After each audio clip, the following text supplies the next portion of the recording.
Azizlar, faqat 5-10 minut vaqtim bor. Hozir brifing boshlanishiga bir savol javob qilay dedim. Hozir gap savol javobda emas. Kuni kecha Polshada bir Tojikiston birodarlarimiz fuqarolari ozgina nojoiz ishlarni qilib qo'yishibdi ekan. Hozir videosini ham ko'rsatib qo'yamiz. To nagranie nie pochodzi z ulic Paryża, Londynu czy Berlina, a Warszawy. Widać na nim porachunki między obywatelami Tadżykistanu. 3 sprawców pobicia usłyszało już liczne zarzuty prokuratorskie. Pobity przez swoich rodaków mężczyzna w stanie ciężkim przebywa w szpitalu. Jeśli chodzi o pokrzywdzone, Вот pan polis, zobacz wszystko.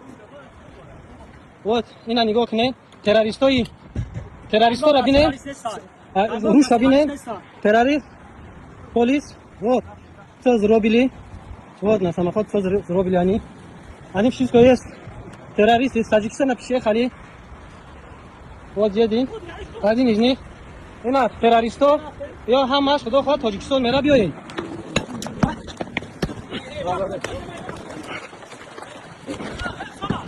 Вот.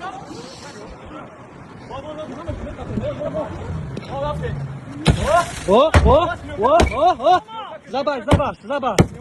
Zobacz. O, terrorysty. Terrorist. Вот. Tamam. Bir narsada gap millat yomonlikda emas. To'g'ri, hamma o'zicha giroy, hamma o'zicha zo'r. Men misol uchun mendagi zo'r yo'q deb o'ylashadi, lekin bunday emas. Lekin bitta narsani bilib qo'yinglar aziz do'stlar. O'zingizni o'ylamasangiz ham birovlarni o'ylaydi. Birovni vizasini olishiga o'ylaydi. O'zbekiston fuqarosi bo'ladimi, Tojikiston fuqarosi bo'ladimi, farqi yo'q kim bo'lsa ham qat'iy nazar mana bu hozir janjal, to'polon qilish, birovni yurtida, birovni, ya'ni Polshada jim bo'ldi. Polshada mana shunaqa joylarda urush janjal bo'ldi. Shunaqa joylarda polis keldi, ya'ni misol uchun ko'radi, dokumentini tekshiradi, Tojikiston fuqarosi yoki O'zbekiston fuqarosi yoki Qirg'iziston fuqarosi farqi yo'q.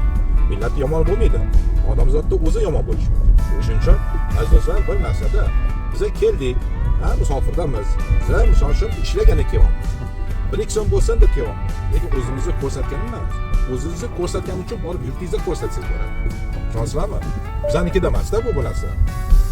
Shuning uchun ertaga yana Tojikiston, yana O'zbekiston, yana Qirg'iziston bo'lishi mumkin. Men bu narsani nimaga deyotganim sababi aziz do'stlar, bir narsada mana yaqinda bitta voqea bo'ldi, aytdim sizlarga. Gruziyani fuqarolari misol uchun rosa ishkal qilib, rosa jinoiy ishlarni qilib qo'ygan ekan-da, Gruziya fuqarosi. Bularga oldin bezvizaviy sistema edi Polsha bilan. Bezvizaviy, ya'ni vizasiz, ya'ni bemalol 90 kunga kirib chiqsa bo'ladi, ya'ni Ukrainaga o'xshabdi. Mana endi nima bo'ldi? Juda ham katta ishkallarni qilishgan, razboylarni qilishgan, har xil taksida ishlagan paytda iznasiyalar degan joylari bo'lgan, o'shani ham qilib qo'yishgan. Hammasini qilib qo'ygan paytda nima qilib qo'ydi? Statistika qarasak, Gruziyaning fuqarolari juda ham ko'p tarzda jinoiy ishlarni qilgan uchun, endi bu xudo biladi, men o'zimning fikrim bo'laman. Mana shunaqa viza sistemasini joriy qilishdi. Ertaga misol uchun to'g'ri bizda viza sistema bor. O'zbekistonda bo'ladimi, Tojikistonda bo'ladimi yoki Qirg'iz, Qozog'da farqi yo'q.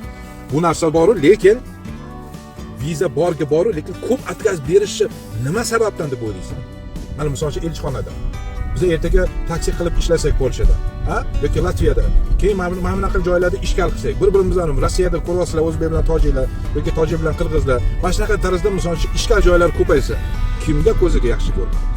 Mana men savolimga javob bering, kimga ko'ziga bizda chiroyli ko'rinadi?